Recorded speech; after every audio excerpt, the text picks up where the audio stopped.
Welcome to Sideline, the Baseline with your host MB and Klew.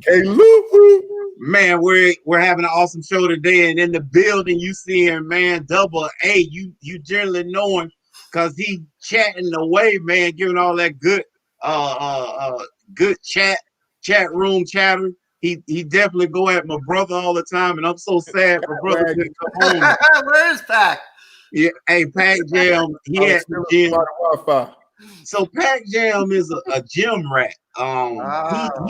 He's a master of every sport, as MB to start seeing, but he's a gym rat privately. So actually, nephew Chucky Atkins' son is playing again. We went and supported him on last Wednesday. Nice. And I was actually speaking with MB on the way to that game, but he playing again tonight. So Pac Jam went to support little JoJo. Friday Night Lights. Yeah, well, no, basketball. Basketball. Yeah. That's why I said he's a gym rat. Oh, he's a gym. Yeah. Hey, you see Steven already in the chat room and took your place, Double A. He gonna stand up for you. And number one. Well, I want to Giants number one this week. I'm gonna say this week. I want to thank you because I've been in Facebook jail, so I haven't been allowed to comment or talk. So okay, tell us about that, man. That's some area. So MB and I are really new to all this social media stuff, and so we're kind of learning as we're actually doing the show. This is why we're learning it. So talk to us about this Facebook jail stuff, because when you said, we like looking at each other like, what? I thought his wife put him on probation.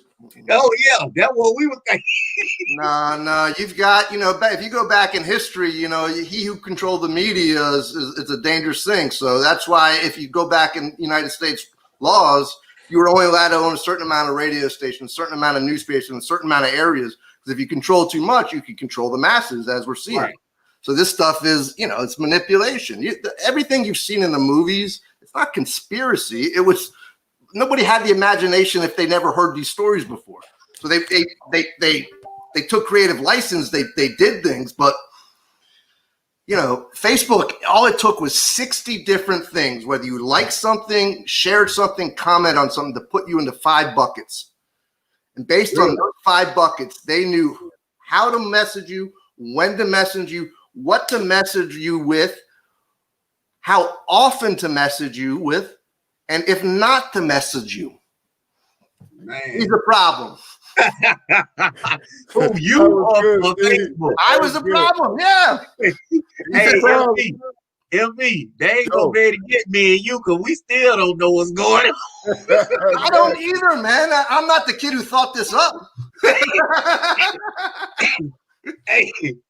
Hey, Double A talking to us about conspiracy theories. He going to the moon tomorrow. Facebook already live there. It's not the worst thing. It's there. Look, how much gaming is everybody playing right now? Hey, now look here. I'm gonna be like said entertainer. Y'all ain't gonna leave us around here on the earth. Y'all going to the moon. We going with you.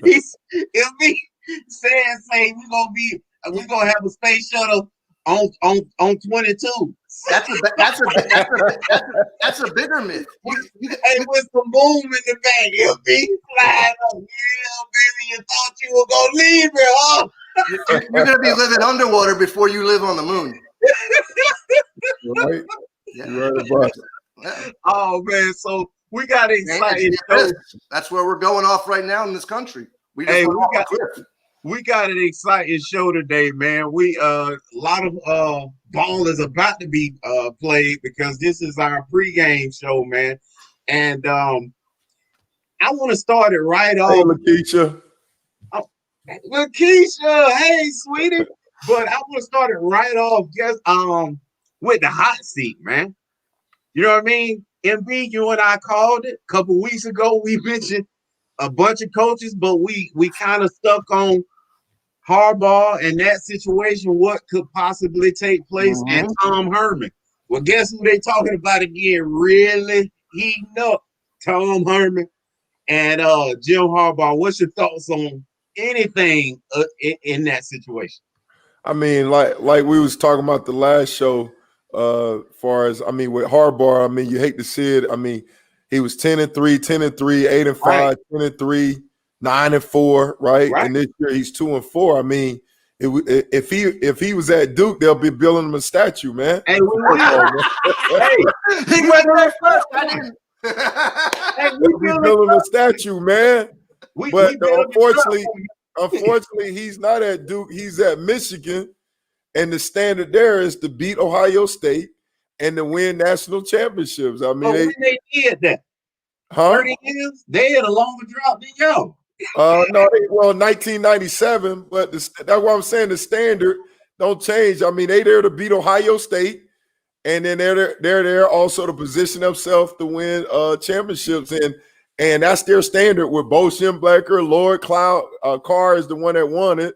You got Heisman Trophy in it, Tom Brady. I mean, they want some of that. It's no different than Auburn, right? With Gus Malzahn, he's on the hot seat. If he was anywhere else, and what's making him so hard is his neighboring school is winning championships and he not, you know. So and they won one. I think that last one, 2010 maybe or something like that. Cam. Yeah, with Cam.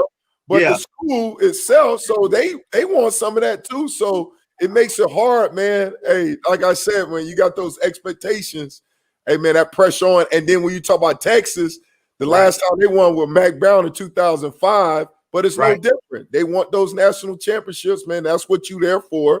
That's the standard to get those championships, to build a winning program, especially when when they give you all the tools you need to be successful, right?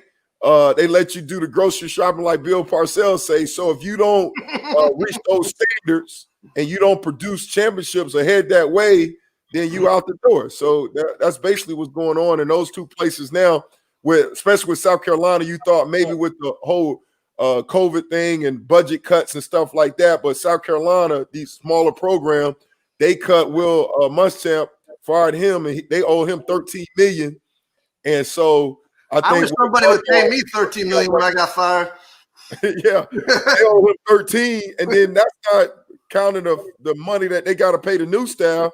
So when you look at Harbaugh, I think Harbaugh is owed about 10 just for 1 year, and then Herman, I think he owed 15.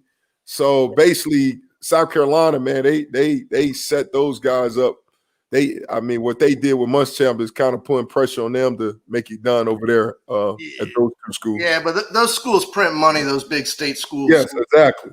So that's the one thing, Klew, about Miami or Duke. Those are, at the end of the day, those are still private schools. Right.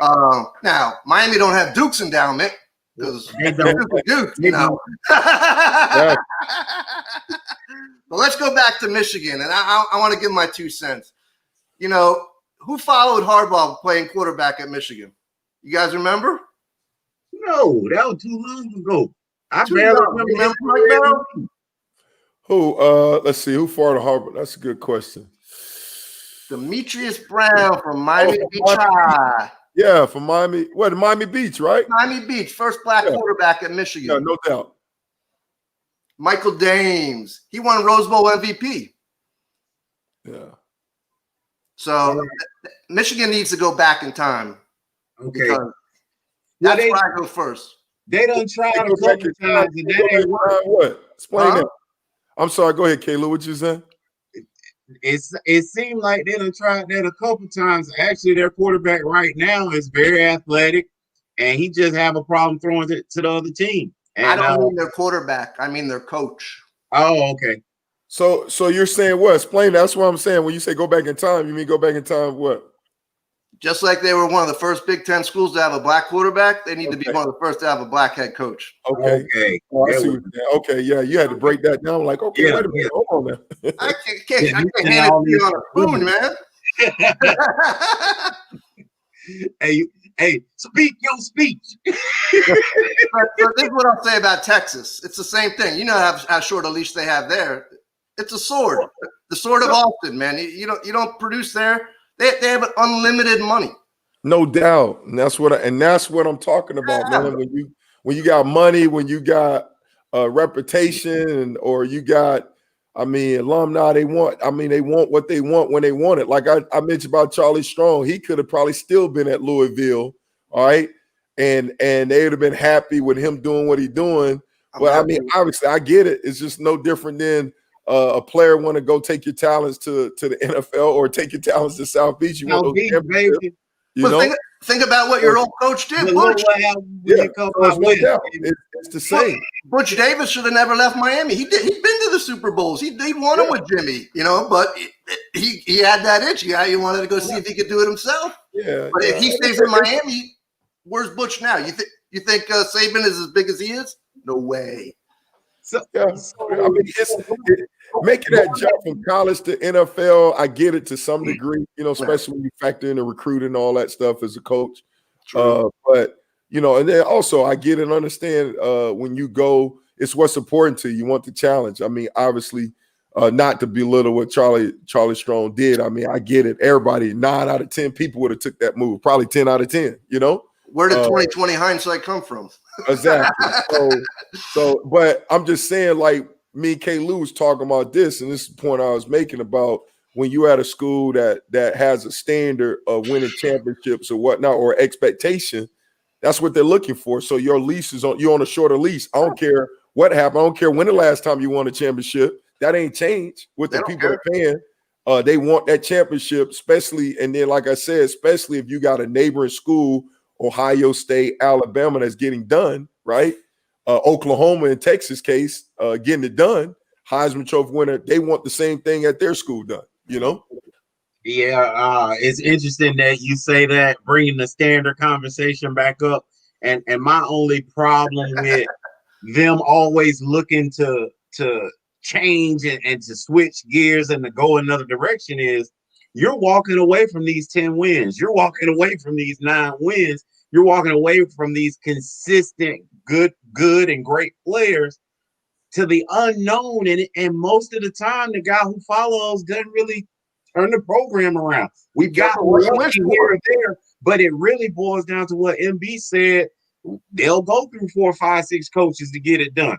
And that, to me, that ain't good enough, man, unless you're going to pull the trigger to make, you know, like Texas right now, they're saying we'll pull the trigger if we can get the analyst right, Urban Meyer right now. Urban Meyer, yeah. If we can get Urban with a secret handshake, we'll turn the page right now. And I get that.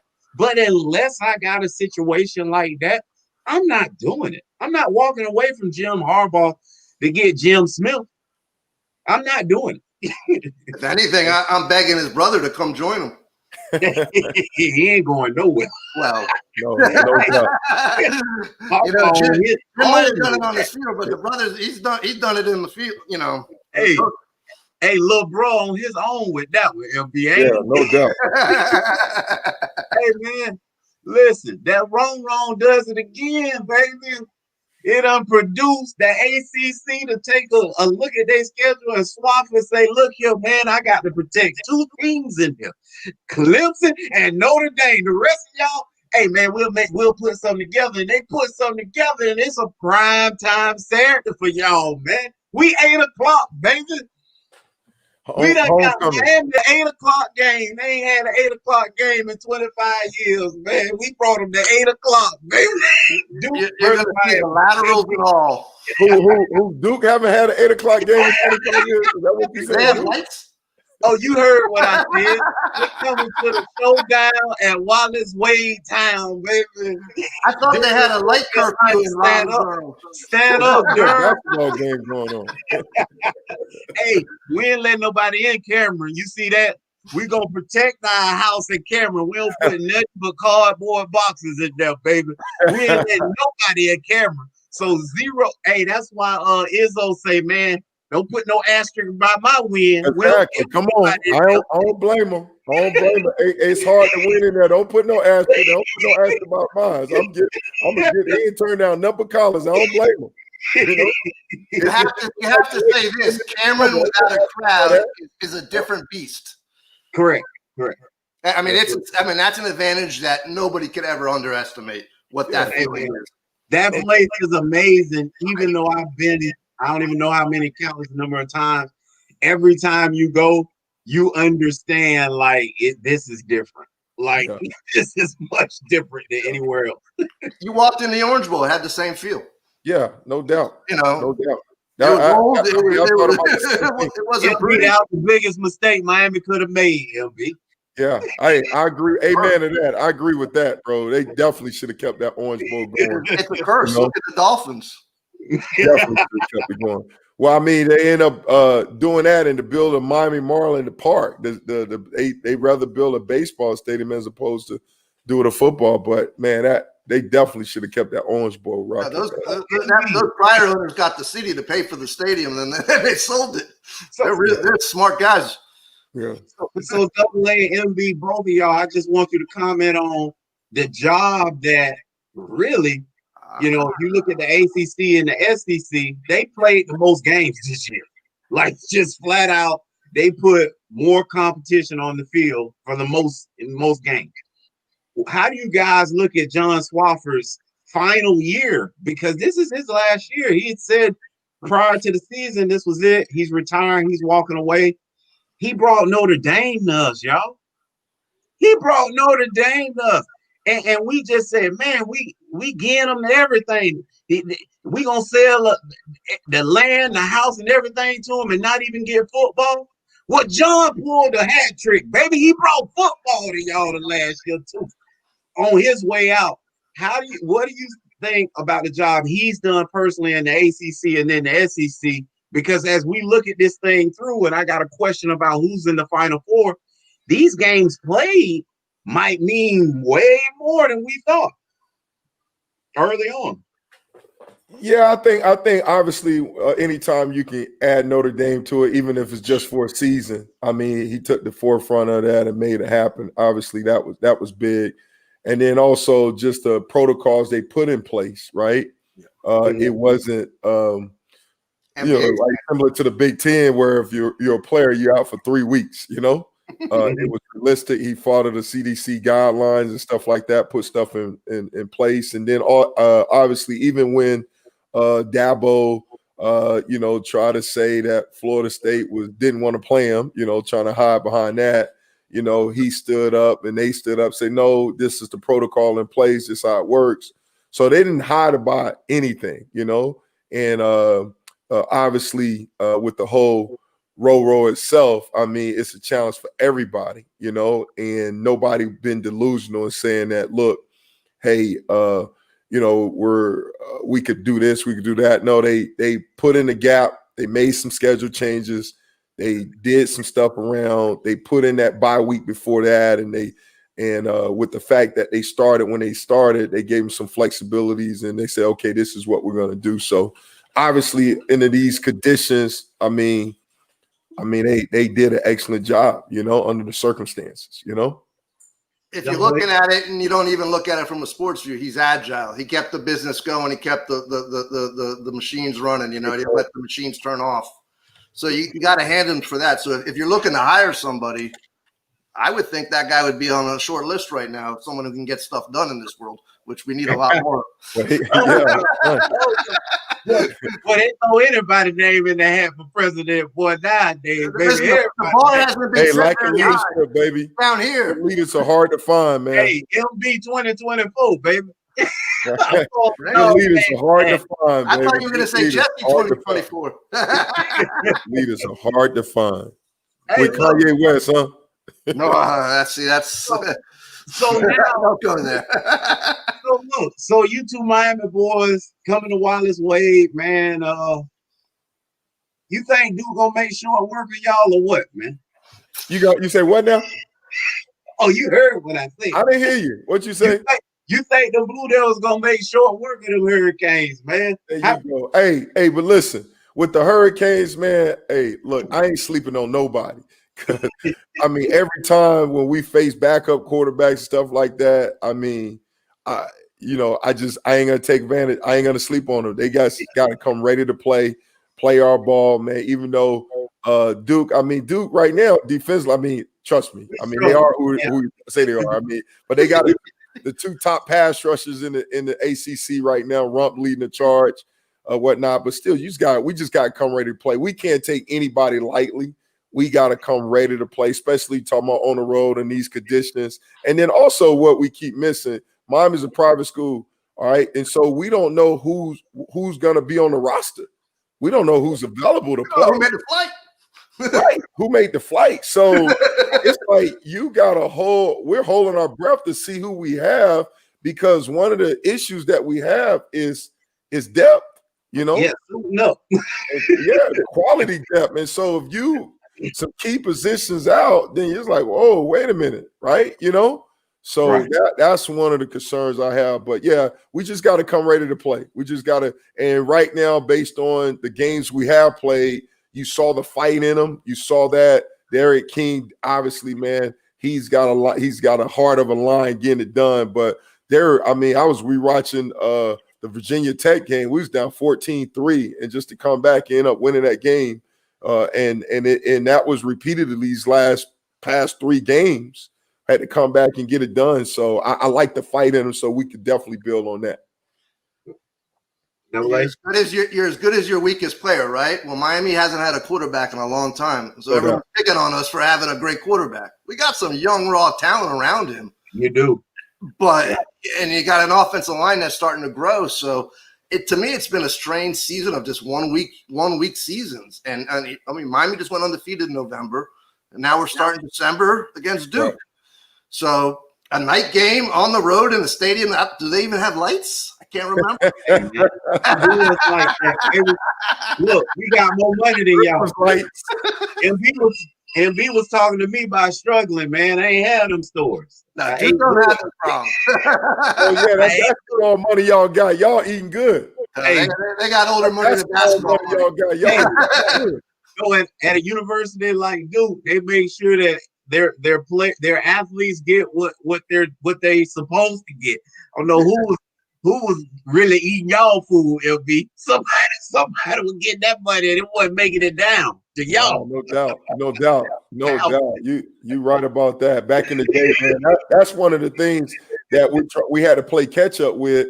As far as our facilities, always been like on the bottom end for a long time. We was winning the money and stuff like that, but we weren't putting it back in the program. So that's one of the things that you see that they're changing, indoor facilities and stuff like that. But you didn't have to at the time because everybody was coming to Miami because they want to be at Miami, But now when you compete now with where we at right now, those kids like that eye candy, baby. They like to walk through a door. You got to open the door automatically open. They like those bells and whistles, man. You got to have that eye candy, man, and get these guys, man. They're talking about their brand. They want to know how you're going to promote my brand, Right. And you got to have that, and you got to have those bells and whistles, man. Unfortunately, you got to get it done, Where the difference for me was, if I would have walked on campus, I'd be looking more around what's in the environment. I don't care about the buildings. So if I walked onto Miami and I didn't come from here, I'm like, wow, you don't do this every day. Hey, an old campus. It's beautiful. Who wouldn't want to spend 4 years of your life there, right? Yeah. What you mean, man? It's a gorgeous campus. Oh, okay. I thought you can walk on any of these schools in any small town in America. It's like a fantasy land. Yeah, definitely. Campus life, no matter where you're going, is much different than a lot of situations that these guys are coming from and ladies are coming from. And campus life is a completely different animal within itself. And most campuses, you're gonna really enjoy them. Like because everybody on campus just like you. So it's just an environment that most people flourish in. But also, you look at these college towns, man. You build it, they will come. Like you look talking about Alabama, their facility, Ohio State. These humongous facilities and all the bells and whistles, and it just blow your mind away. What else? Miami, we're in small town Coral Gables, so we landlocked. It's only 3 miles around the whole school, so it's more of a condo feel, Right. But you got to have those renovations. You got to have it up to date. But you're right, in different places. And you talking about Texas, they were taking to Miami. They're starting to put money into their facility now. So you got to have it, man. You just can't live off your name. Absolutely. Clemson at Virginia Tech this week, guys. So Trevor Lawrence, he He showed up last week. He back. Well, excuse me. Sorry, not last week because the game was canceled last week on that Florida State fiasco. But the week prior to, he came back. But now he gets his second game. And he didn't play very much in that game. He came back in MB because it was over before it started against Pitt. That game was, they made short work of them guys. So I think he only played a half. Now he gets to play against Virginia Tech. And Virginia Tech has been a team, like you said, when they played you guys, that can play, but they just haven't been able to put 4 whole quarters together. So we may be able to see a strong fight, maybe first half, maybe get a chance to see if Trevor, is continuing to make those strides. I think, and Adam, go ahead and give us your opinion of how you feel like Clemson will play at Virginia Tech. It's like I said earlier, it's a season of 1 week games. So Virginia Tech got nothing else to do but come out and shock the world. So you line up, you got a 50-50 chance. So who knows? Who knows who's healthy? Who knows? I mean, to me at this point, these games, you have no idea. I've never seen such variability across the season in my life. Right. Well, and again, Adam, I'm gonna say MB and I said it.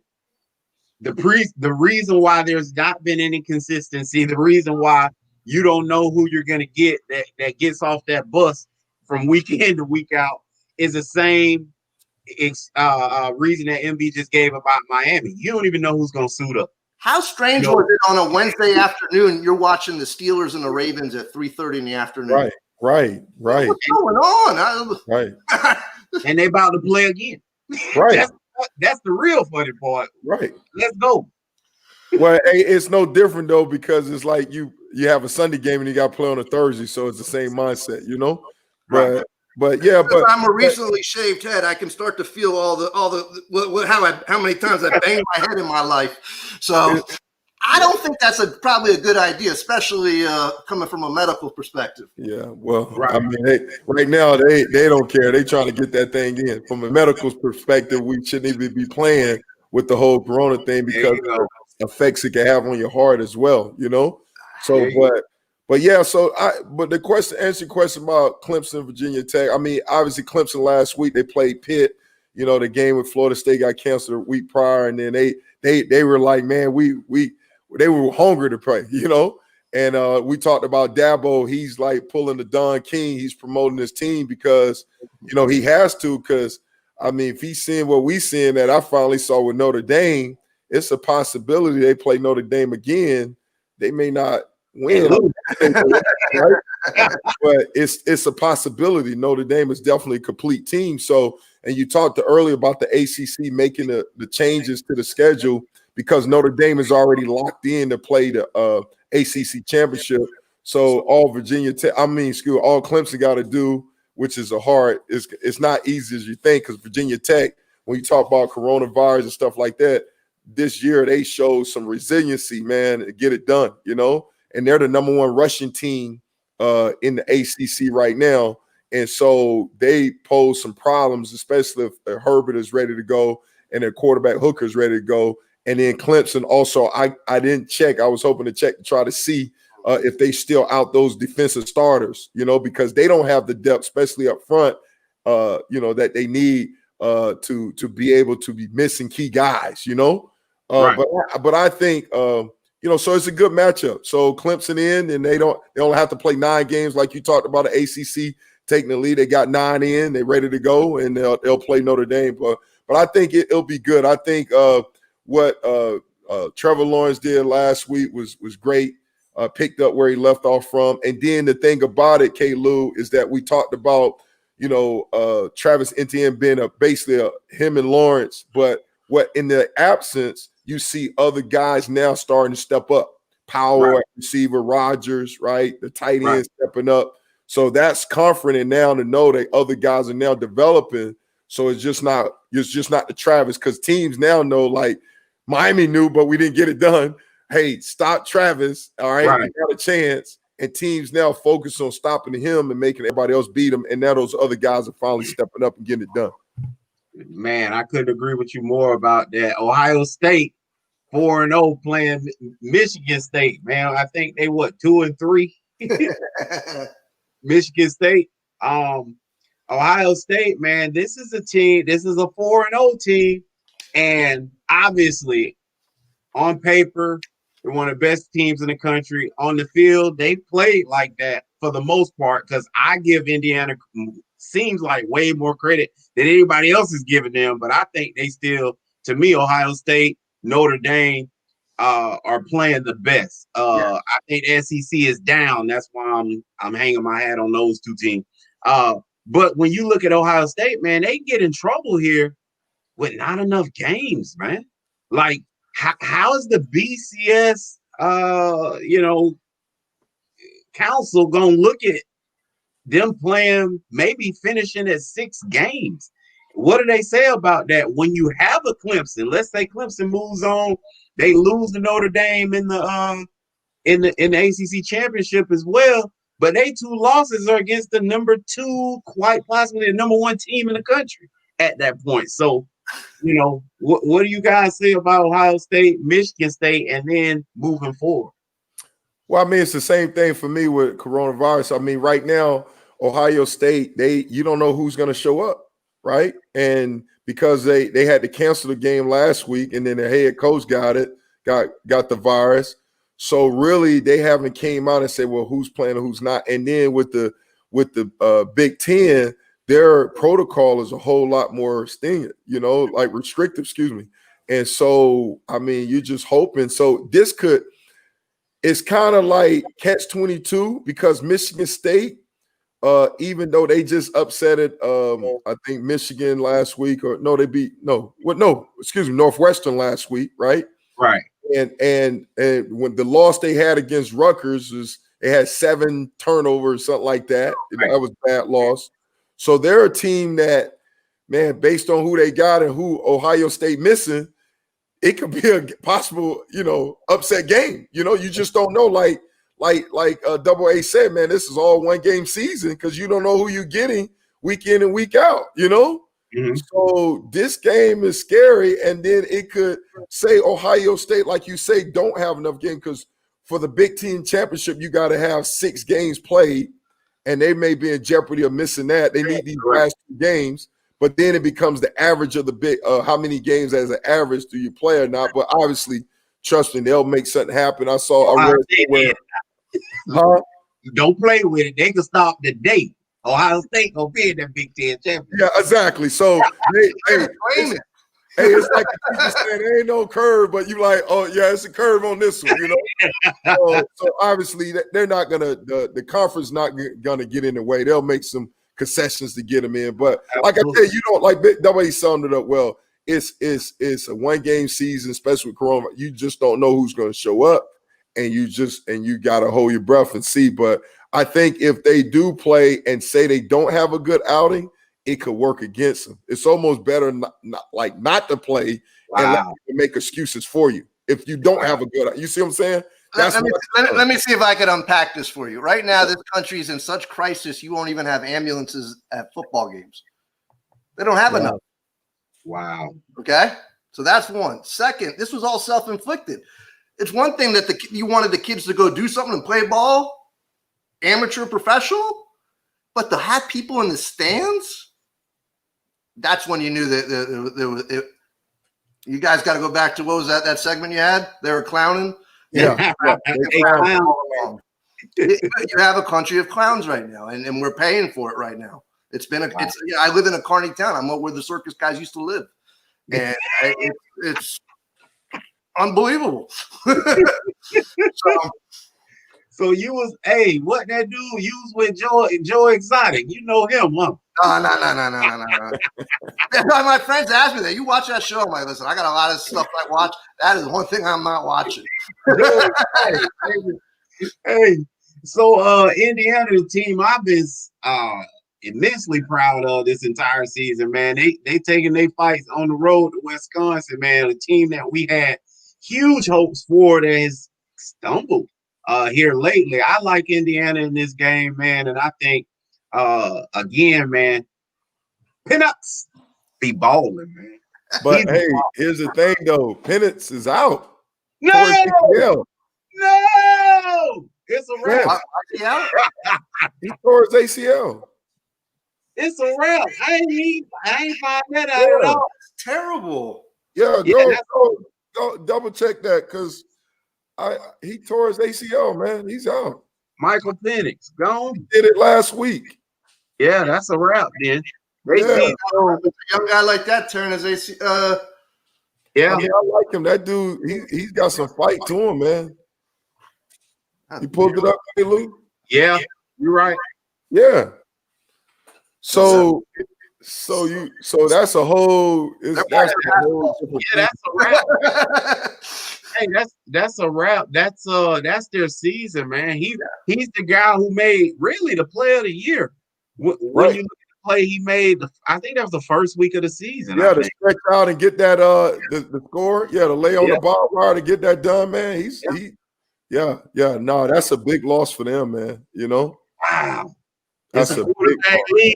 Mac Brown told us this. That's a big loss, man.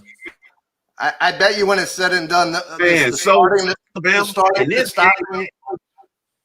you when it's said and done, the starting and the stopping of all these practices and all this stuff, when they look at the injuries, it's going to have to have showed up. And it's just a preparation too. I mean, usually, to prepare for a season, it takes months, man. You got no spring ball, you got no this, no that. You know, it's a lot of wear and tear on the body. You're right, you know. And you look at the NBA, they about to restart this thing soon, you know. Basketball, obviously, a little bit different because those guys kind of play year round. But football, the pounding and stuff like that, man, that's tough. That's tough. Right. I get excited when you say that. Alabama at LSU, man. Hey, this is a Alabama playing at LSU, and this is a game that was canceled, put on the shelf, and they brought it back. This was a game that I was hoping for your sake, LB. You once D-line coach down there, man. I was hoping he would be able to avoid this game. They're gonna be a 70-pointer, LB. Yeah, Alabama ain't forgot about last year, bro. It's going down. Yeah, no doubt. And you got Nick Saban back. Sitting around with this on my face the whole time. What's that? I got something on my face in here. Yeah, what's on your face? What's that? Yeah. Well, I thought he was joking. I ain't even noticed it. I thought he was joking that something was on his face. I thought he was talking about Alabama saying that, like, you see this? You see what you did? You know, I remember somebody talking about my man Dan Marino, right? Mm-hmm. And his offensive line, they was playing the Houston Oilers, playing us, and man, bam, offensive lineman missed a block, dude hit him. He's like, "Hey, you see this? You see what happened? You see that? Block that too." You know what I'm saying? So I thought Double A was doing something like that, like LSU punched Alabama in the mouth last year. And you see what they did to us? Do something about it, you know? So that's the mindset, like you said, Klew. Like, man, you was hoping that game would get canceled or postponed or something. But because LSU is down, they picked to have a down year. I mean, they picked a bad time to have a down year. And you know, you can see Nick Saban say, "Hey, man, we need to finish these guys. You see what they did to us last year. Right. We need to take it out. You know, payback, baby." MB's been in the locker room in a multitude of areas as a player, coach, right? MB, what film they watching pregame? Tonight, MB. What's on that screen right now? Oh, they don't even need to have the film. They just put up the score. Right. They can show LSU with the national championship trophy, Joe Burrow, you know what I'm saying? All that stuff, you know? Hey, LB, Nick, I know Nick can't give a speech because he can't officially even be around the team until Saturday, right at game time or like pregame or whatever. But LB and I both know they watching replays of LSU dancing, spiking the ball, rocking the crowd. That's all night tonight, baby. That's all they watch. No doubt. Alabama will put up 70 points tomorrow, man. Trust me when I tell you, it's gonna be ugly. And then Unc getting ahead right here. Unc talking about. Let's talk about. I know we talking about the race for the Final Four, right? Right. So right now, if Ohio State rank either 3 or 4 playing 4 games, Ohio State beats Michigan State, end up being the last season game. They're going to the playoff. Yeah. I mean, what's your thoughts on that? So you said if Ohio State don't play, if they beat Michigan State and don't play no more games, is Ohio State part of the 4? Go ahead, Double A. You know they're part of it. Yeah. I mean, who are we kidding? It's them, it's Notre Dame, it's Alabama, and Clemson, right? Well, that's the thing, though. Delivered. Well, Clemson, if Notre Dame and Clemson, if Clemson beat Notre Dame, then I think both of them are in, right? But if Notre Dame beat Clemson, then then now it's A&M, right? But then now you got, because Florida's going to have to play Alabama. So you talk about SEC championship, right? So right now it's a collision course between Florida and Alabama. ACC championship right now, it's going to be Notre Dame and Clemson, right? So I think Ohio State, they win, they still in, right? Because the top teams. Now here's the catcher though, right? What if Florida beat Alabama? That's now they're gone.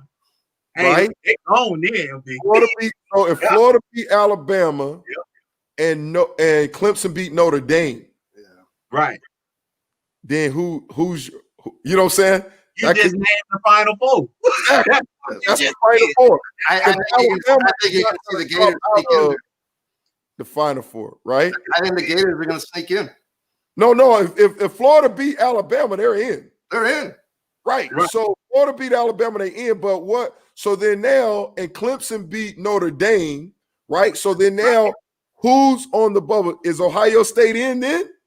Ohio State is out. Out. Them 5 games will murder them.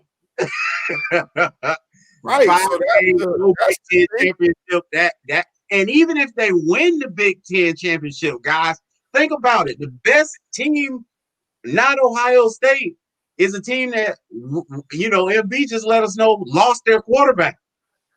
So they don't even have a win.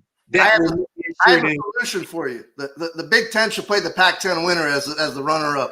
In the Rose Bowl, as usual. In the Rose Bowl, right, as usual.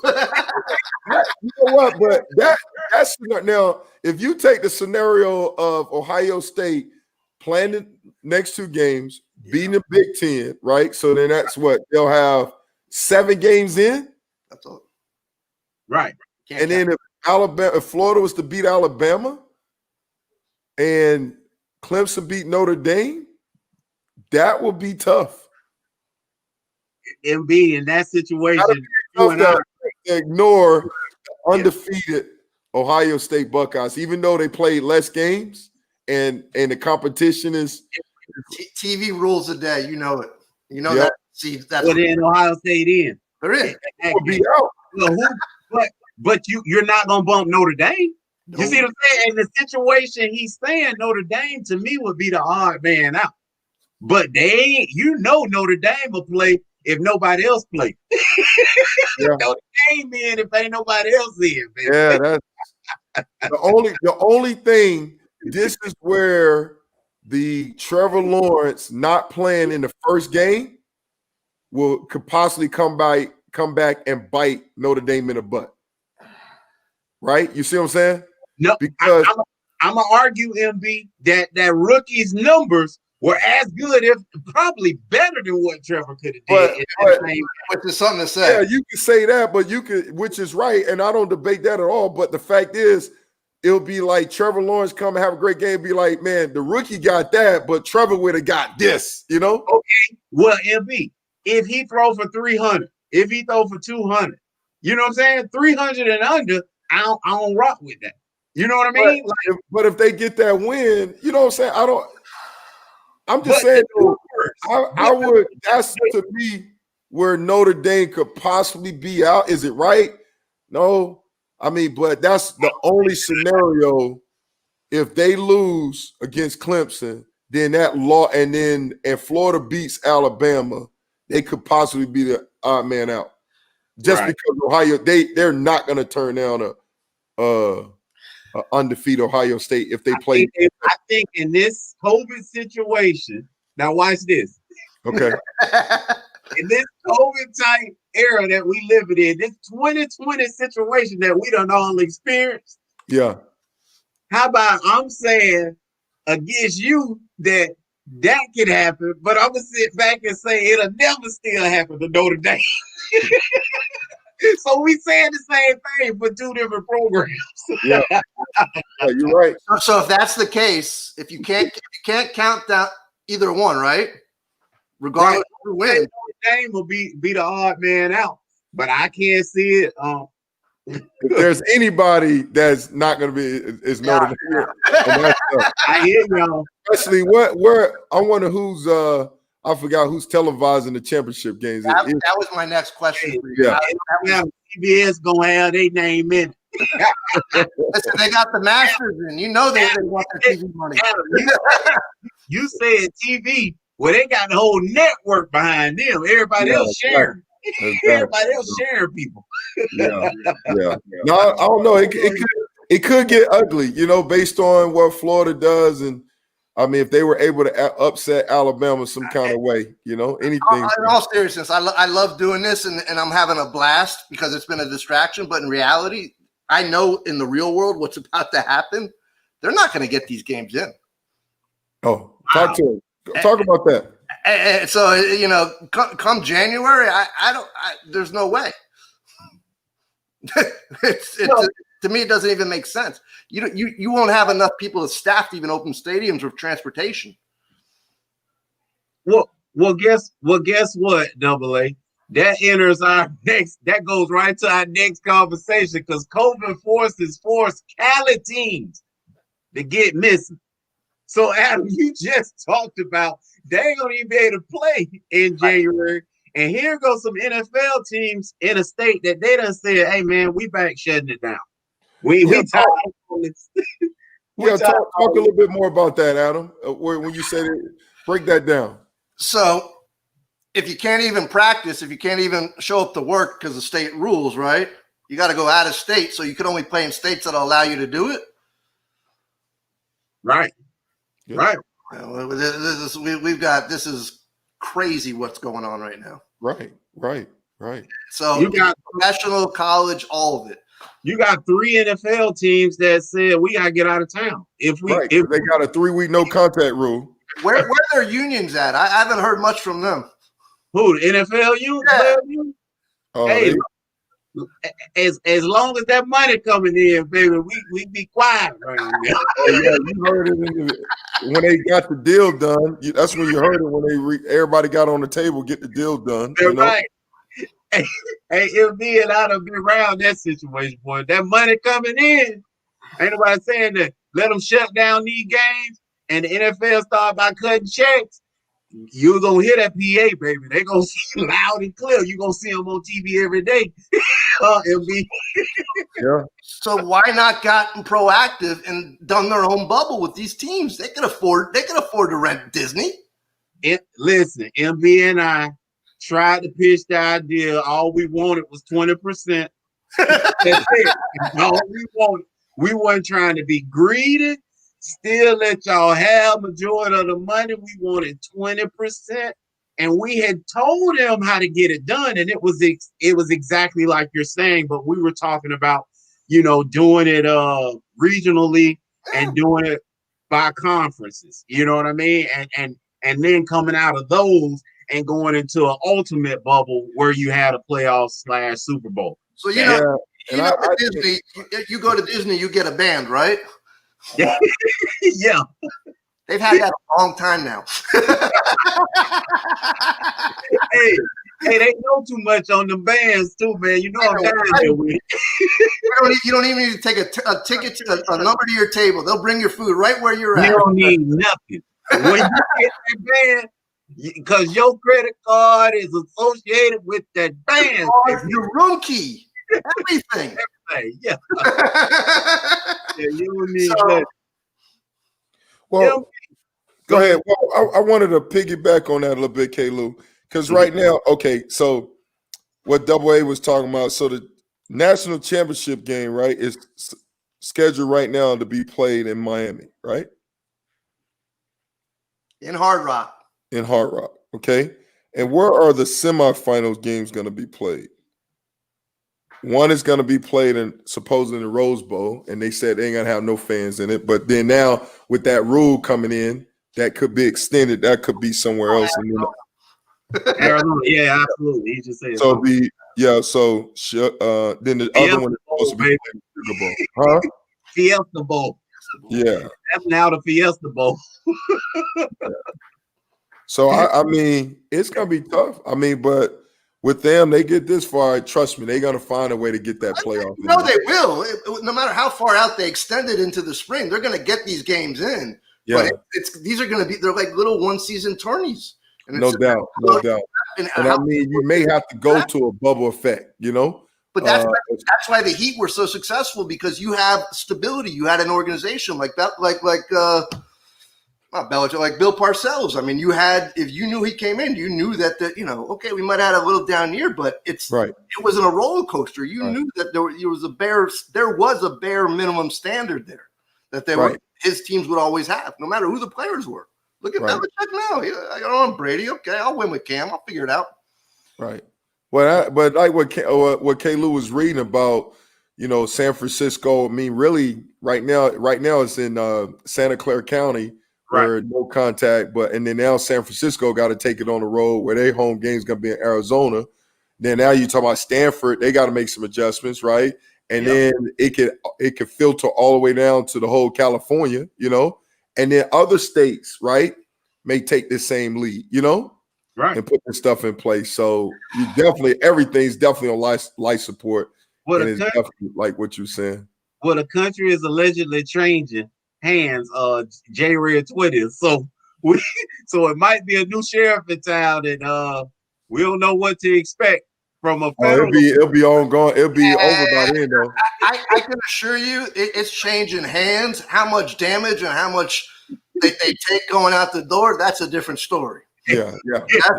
So don't worry about that and all that kind of stuff. So that, And you said you all about conspiracy theories. I know. That's not what I said. I said those movies, they weren't based after fantasy. They've all been after real stories. Hey, well, nobody's that story yet. It'll be physical game of the week. Hey, Browns versus Tennessee, it'll be. Yeah. Hey, the reason why you saying this game is physical, baby, because it's the two top rushing offenses in the NFL going at it. The Browns, not the Bears, but the Browns, right? All right, with Chubb and Kareem Hunt, and then the grown man, Roll Tide, baby. I wish Pat Wagner was here, man. Derek here, Tennessee Titans. Division leaders, man, they got a game going on, bro. And hide the women and kids, and don't bring no paper plates to this party, baby. Hide the kids. Don't bring any paper plates to this party, baby. This is where mama got to pull out the good China set, baby, because, hey, boy, you better buck up your chin strap, be ready to go, man, because both of these teams like running the ball and getting it done. So this is going to be a physical game as far as running the ball, and which defense does the best job of stopping the run and staying over top for the play action pass going to get it done, and that's tough, So who you got, Klew? What you think, baby? Oh, man, I don't think nothing. I just need you to take us out again with physical. Yeah.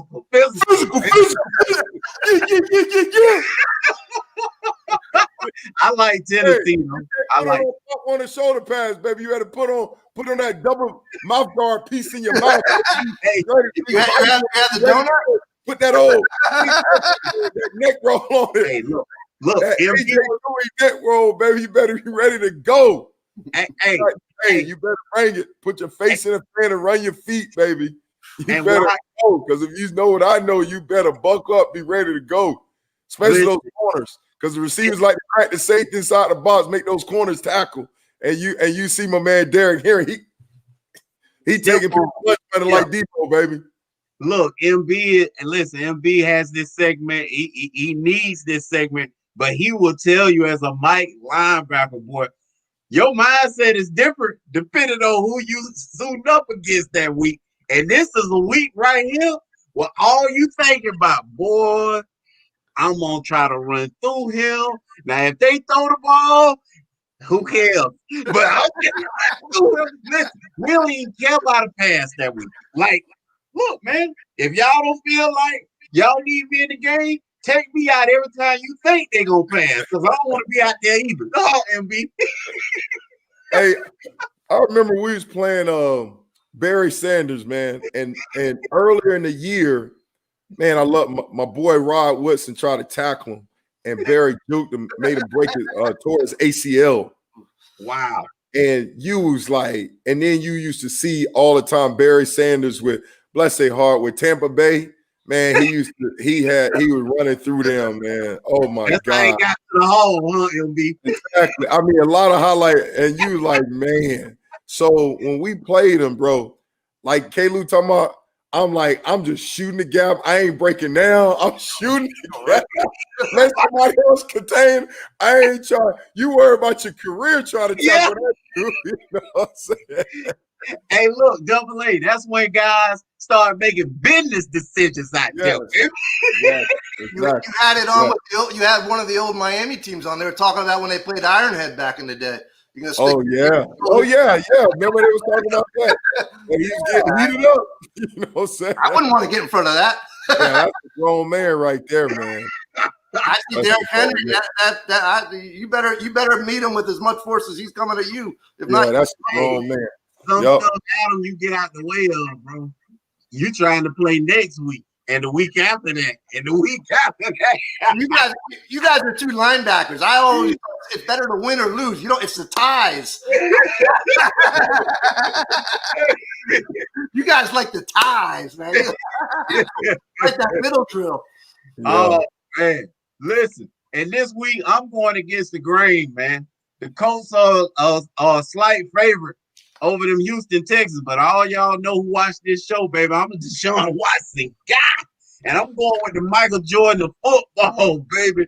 Tagged by his old coach Dabo Sweeter, baby. And I'm going with Deshaun Watson. JJ Watt's starting to play out of his mind. He's starting to enjoy playing in Houston again, y'all. I thought he was about to demand his way out of town, but he made some plays last week.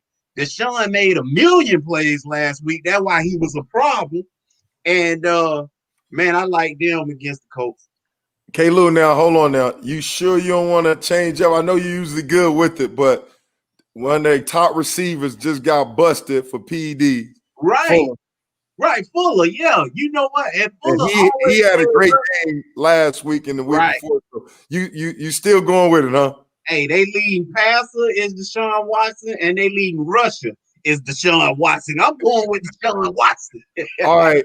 I'm gonna go against the grains, but please don't tell my boy Peyton. But, oh, I was this close, and then I backed off, LB. I know what you're talking about. Yeah, I'm gonna go with the Falcons over the Saints, man. I was gonna do it too. I mean, please don't tell my boy Sean on me, man. Please don't tell me, or Coach CJ. But man, Hill and passing and Vikings the Falcons just came off a convincing victory against the Raiders last week, and man, that defense down, they physical too. They getting it done, you know. But I mean, they had some weird games, but they seem like they're trying to get it done. So I don't know. I think you're gonna have to look. Stopping the run, I think they built to stop the run in that aspect. So I don't know, man. I'm gonna put that in the back pocket, bro. Double A, who you feel about either one of those? Well, I want to go back to the Tennessee one. I think AJ Brown is the nastiest receiver around right now. Yeah, he's doing good. You don't get the talk. I see Tennessee. I mean, it reminds me of an old '80s game in December, Cleveland, Tennessee. You know, snow. Yeah.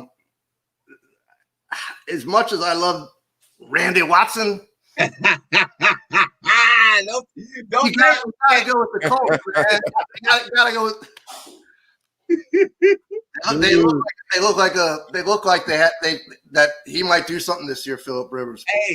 Hey, Double A that took us back to Coming to America. Called the homeboy Brandon. What? He's good and terrible. Hey, look, man, we gonna skip through, man, and talk about these champs again, man. There you go. I know you weren't gonna cut that one out. Hey, man, we gotta go, man. It's 7:01, man. We gotta go. He gotta go take his wife out, man. They gotta go eat, man. Hey, first I'm gonna throw out there who you think won the John Wall Russell Westbrook trade. Double A, start with you. Westbrook, man. I would take him in 10 seconds. Not even. MB. Yeah, I was surprised about that trade, man. I mean, why Houston would make that trade? You know, I mean, they got a first-round pick, but I don't know. I mean, and then you take on both of them making over $136 million contract. Stupid but money. It's the same money, but I don't know. It's one of those things where Washington like put the money because I mean he's coming off Achilles, man. Right, John Wall, I love him. A healthy John Wall, yeah, but a John Wall coming off the Achilles, I mean, man, his game is explosiveness and stuff like that, you know. So I don't know. That's anyone ever come back from an Achilles and been the same? I hope Kevin Durant do it, you know. Right. You know what I'm saying? But that's you know what? Has that? I mean, I know Richard Sherman. Mm-hmm. He did it last year. Well, the year after he did it. Well, but still, I mean, it's tough. You're right, and he may not feel like he's the same. You know, right? Well, but that's tough. That's man. Why would you? I don't understand that. So I'm with Washington. You know. Okay. I really like this trade, and I'm gonna get an edge to Houston. Okay. And I'm gonna tell you why. Number one, John Wall ain't played in 2 years. I know that's looked at as a negative. But on the other side, fresh legs, MB ain't nothing like fresh legs. We both know that. The other side to that is I'm gonna go to a boxing terminology and say styles make fights. John Wall is more of a facilitator. You know, somebody needs to make the game way easier for James Harden. I think John Wall's gonna be able to do that. And then thirdly, he's back together with his room dog, Boogie Cousins. And Boogie Cousins is there on a 1-year deal. They back together, man. So those two guys are gonna bring instant camaraderie, instant chemistry with both of their stature and leadership, and that's going to bring that team closer together. And MB will tell you more than anybody from every aspect he's been involved with football that when you have team chemistry, you have the edge. Yeah, that's like the only, and I love what you said. The only question I have what you're saying is that based on how you describe it, right? That was what Chris Paul was supposed to do. All you just said as far as better facilitator, make his game greater, all that stuff. So to me, it seemed like Harden is at his best when he has the ball in his hand and everything goes off him, you know? That's the only thing I thought about when you were saying you said that part. Okay. That's the only thing. But I love what you said. That's the only thing because I thought that's what they was getting when they made the Chris Paul trade, you know? I do get that, but I think too, MB, you got a new coaching staff as well that's not going to just let that stand and dribble. And I think even James Harden would fight against that at this moment when he's seeing himself be at the top of his game and one of the most elite basketball players in the game and struggling to win playoff games. So I don't think he's going to go for that as well. I think he's learned his lesson and don't want to play like that anymore. Go ahead. I'm sorry, I cut you off. So I think because of his maturity as well, he wasn't ready for that with Chris Paul. You are right. Games are very similar in that aspect, but I think his maturity is going to take him to the next level. Well, here's the question though, and I know you want to go to your Lakers question. But, yeah, I'm tired of this. I mean, will Harden be there anyway to be with John Wall? Oh yeah, because Harden trying to get out of there. They ain't let him go nowhere. No. They trying to get out of there. He locked in. I don't know. That's the thing. Like basketball players, they have the power where they can force their way out of a situation. And that's the question. Can he force his way out of Houston? You know? He won't be able to do it because of the fact, like of course you're gonna use my Lakers for example with AD, but we had the pieces. That's the difference. Nobody has the pieces to put together for a James Harden type trade. It has to match, and then the other teams are afraid of his cap hit. You know what I mean? A lot of teams that are in a position to want a guy like that can't absorb that, because then that takes them out of contention for a championship run, because you can't get those role guys, MB. Yeah, well, Nobody's building that thing like us. Ain't nobody smarter than us right now. There you go. Hey, man, listen, so they can make those numbers work. He just turned down a deal. They try to make him the first $50 million deal. So he's got some flexibility in the salary and stuff like that. MB, not anywhere else. Huh? That's there in yeah, but I'm just saying, so they can pay on the most, but other teams, what I'm saying, because his deal is not that long, I mean, they can make it happen. They can work those numbers and get the role player. That's why the Nets is trying to get it done. It's a matter of they'll give up capital and players and all that stuff to get it done. I'm not arguing that they couldn't get it done. My argument is it puts them back. It sets them back. A team that's going to make that deal is trying to win a championship, MB. No doubt. That's my problem.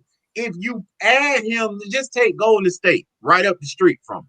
You take Golden State. What is that? Clay got to go. Clay got to go. Well, Clay, I mean, a healthy Clay got to go, but Clay Either way, you see what I'm saying? Like, so you got to make those kind of decisions, and those teams are looking at him like, but we'd love to have him, But that's what I'm saying, K-Lou. I was just reading the article. It's just because we're going to have to I was just reading an article about your Lakers, right? And they were saying how they can position themselves to get a third superstar, right? They can do this. And so what I'm saying, the Nets have the draft capital and the assets to get that done. And that would be a happy sacrifice when you talk about building a big three and getting those role players around them. Just like you said, I know the Lakers walk on water, but the Lakers – other teams have been doing just that, though. They've been with the Heat. They've been getting those role players and getting guys want to come in and win a championship. The Rondo, the Dwight Howard, all those role players. We've only seen this one time, right? And that was with Golden State, where you had a big four, right? Oh, Golden State, big four, yeah. Right.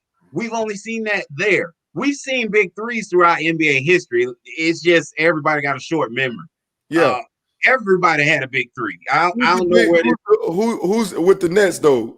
Go ahead, break that one down. No, what I was saying, because I was just saying with KD. So you're saying with KD and what's it, Kyrie, that they don't have the flexibility to add the Harden. Is that what you're saying? Well, they would Dimwitty, and it's another awesome guard that's there would go. Now that kills your depth. That's what I'm saying. Like the two pieces that Houston would demand in return would set them back. I think it's Carl Verdi. But no, and that's the problem, MB. That's my argument. Not that they couldn't get it done. It's that team that can do it is like, no, but we can't give up these two boys. We'll give you one. We can't give you both. And Houston saying we need both and some picks. Yeah, I think they would get it done. I mean, when you got that big three like that, you would be happy to get some role players. You just got to do it early, you know? That's just my opinion. We watched it with Miami. They still needed help. That's all I'm going to say. There were guys outside of the big three that made plays throughout the playoffs that put them in a position to win. It always got Robert Horry. Everybody's got your role players. Yeah, right. Yeah. And those teams, like, we just do it differently in LA, man. That's all it's about. That's all it's about. Nobody can do it but LA. But because right now the article's like, yeah, Brandon Bill, they could probably try to leverage him, get him 3. Nobody can do it but the Lakers. That's the problem. Let me talk to y'all about our roster right now. Go ahead and talk to you about your roster. Yeah, tell us. Caldwell Pope, we just re-signed him. Alex Caruso, one of those role guys that we talking about that can come on and be special in spurts. We don't need him to be special in a game. For a game, we need him to be special in 3-4 minute increments. Okay, listen. Then we just re-signed AD to $195 million, baby. You knew that was gonna go down, right? We got Jared Dudley.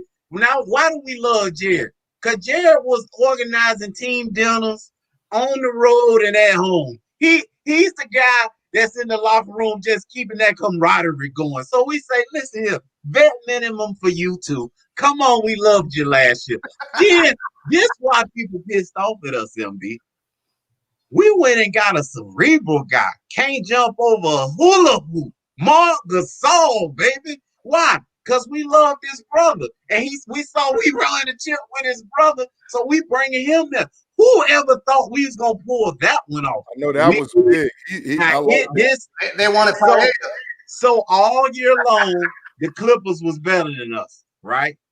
LB said it too. No, I didn't. Don't tell that lie. You said we lie. I went with the home team. I couldn't go with the home team, even though I said the Lakers. I said I got to go with the Heat, baby. Look, all year long, right? Everybody saying, how did the Lakers let this guy go to the Clippers, Jackson? How'd they let him pull the other twin, Marquise Boris? How'd they get him? You know, they beating the Lakers at their own game. Any guy that became available, the Clippers went and got him, and everybody talked bad about us. Well, guess what we did? We went and got one of their best players. Montreal. We said, Trey, what's going on, baby? Holla at us. You know us. So Trey walked to the daddy seat. Hey, Double A, you see this is this episode right here. Just let him.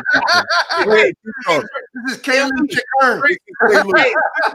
put they locker room in the kiddie section in our arena, right? Trez came over there to the grown folks table, and not just Trez, man, who was the 6th man of the year last year, but we went and got Schroeder, who finished 2nd. 6th man of the year. What's significant about these two guys? They both 27. We young again, yo. Y'all done let us get young again. What done happened out here in these streets? While everybody else trying to figure out what 1 or 2 players they gonna get, we went and got a whole nother roster. What you call it? The movie, The Matrix Reload. That's what it is. They reloaded. I mean, because I was sad to see playoff Rondo go, and then Dwight Howard that he loved, right? So I was like, man, those guys, you want to keep those just to keep them. But I mean, like you say, they got younger support, and I mean, those two guys they got, man, they definitely some game changer in that situation.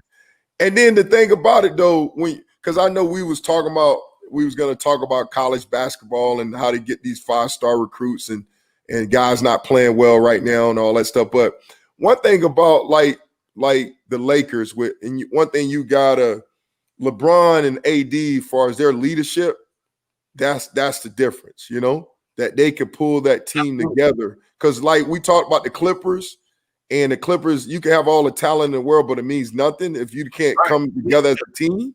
Yeah. And with LeBron and AD and even playoff Rondo, you know, the leadership that they have, that they were able to gel together as a team and bring it all together in those bubble circumstances. They had nothing else to do. And so that's the thing I look at it, not just the talent wise. Yeah, they definitely got younger. They added some great athleticism, some players as well. But make no doubt about it, the cornerstone of that team is LeBron and AD. And they able to build around it, and they're going to help gel that thing together, man. Now, how crazy is that? You had to mention those guys' names in that area. I ain't even mention them. I'm talking about the supporting cast. And we'll put the supporting cast out there and win 40 games this year. That's how sick we is right now.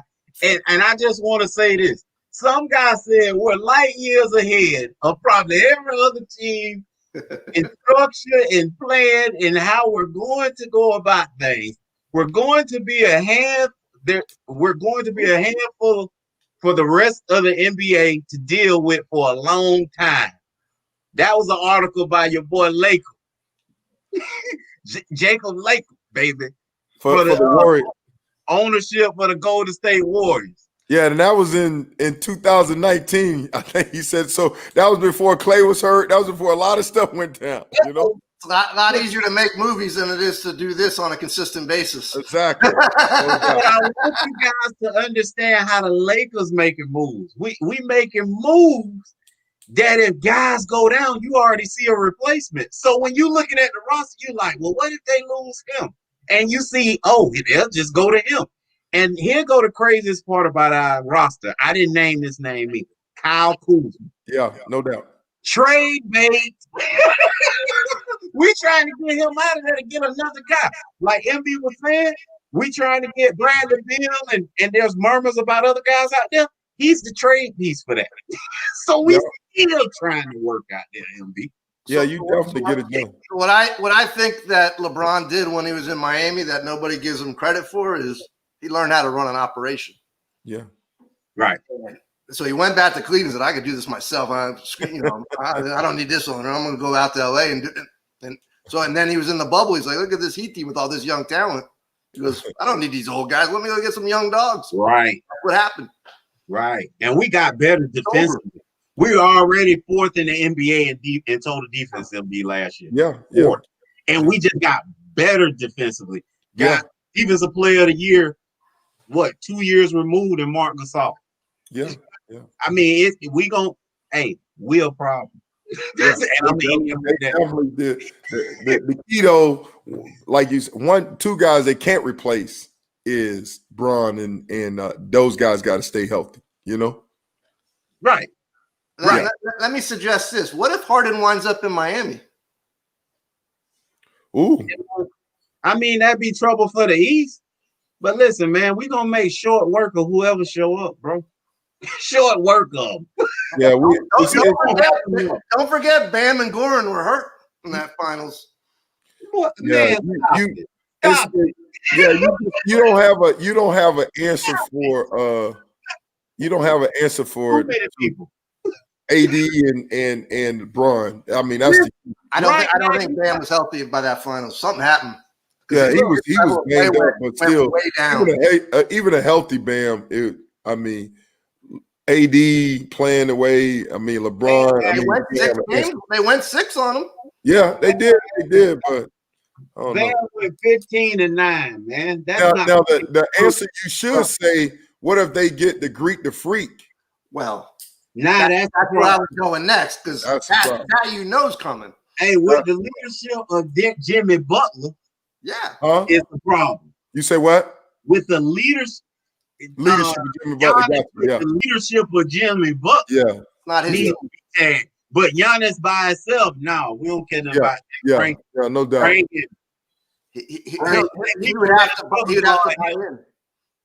Yeah, no doubt. Hey, we making a play for him too. Watch. Hey, we appreciate AA. We appreciate you hanging out with us, man. It's always a pleasure, man. Thanks for commenting, man. We appreciate you, even though everything you said, but one thing, when you going back in history on us, all the rest of that was wrong. Me? No, he's talking about my Uncle Billy. Yeah. Come on, get on my Uncle Billy. I was only talking about the first black coach of Michigan, and player. I wasn't talking about the I'm talking about He was getting us in the process, but he know I'm just messing with my uncle, man. Yeah, I'm getting love. I appreciate him stopping through, man. Thanks, ballers out there. MB, you got anything for the people? No, appreciate you, AA, man. We got to get you back on, man. I appreciate you, man. I miss. It's kind of bittersweet. I'd rather hear your voice than have you give a comment, man. You got a lot to say, man. We got to get a AA on, man. We'll get you on some more, baby. they get you on next week. You know. Let's do it. Whether we get some Chucky back on or some of the other teams, I still think I have so much that I need to do as far as awareness for sleep right now. And yeah, go ahead, Double A. Go ahead and take the time out right quick, man. And anybody doesn't know, in the middle of all this craziness, check out sleepapnea.org and we can help you with your sleep. Or if you need a place to go, you need to go. You want to keep your immune system strong right now more than anything. So, sleepapnea.org is where we got sort of a one-stop shop. But actually, the NIH just came out with something, and this is for anybody who's listening. They called it Combat COVID, and it's literally the one-stop shop for everything. Whether you have COVID, whether you think you might have it, whether you have family members, and it's now that you have new leadership in, they've actually are consolidated, and you're getting one message from the science world, which is what you need. So, with whatever goes on forward, we lost Klew there. Yeah, he had to go. Yep. Go ahead. So, anything that we could do in January or after the holidays, Christmas, I mean, it's just getting the message out to people right now, because No doubt, I don't want to be stuck in my house for another year and until people, whether it's wearing the mask, taking the vaccine, we're going to need to do it all. And everyone's going to need to come together for once. You guys were a part of it during 9/11, and we're going to need something. We're having a 9/11 every day now for the last 6-7 months. You're right about it. That's where we're at. That's how numb we've gotten to it. So, wow, that's powerful. Wow, that's powerful. You said we have a 9/11 every day, huh? Wow. And it's still going up. I know, with the deaths, man. That's wow, that's powerful. And you killed all your frontline people. That's powerful. You killed your offensive line. You killed your defensive line. Yeah, that's powerful. You fatigued them. Yeah, that's powerful. That is powerful to say, man. Well, appreciate you, Double A, man. Thank you for dropping that wisdom, man. We got to get you on.